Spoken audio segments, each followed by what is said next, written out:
age kids need resources that are fun, a little sassy, and that teach valuable lessons. There are 3 new books in the Who, What, Why series for 7 to 11-year-olds, and I'm going to tell you just a little bit about them. Who were the abolitionists? What was the Underground Railroad? And why did slavery end?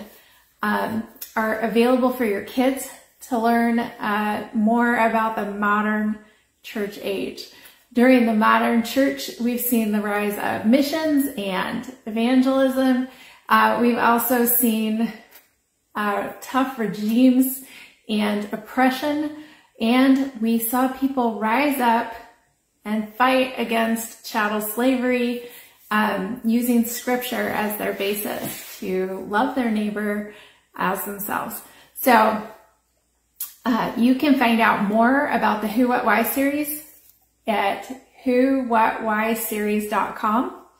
And while you're there, make sure that you check out the other books in the series and grab the free lap books that we have available for you on who were the abolitionists, what was the Underground Railroad, and why did slavery end.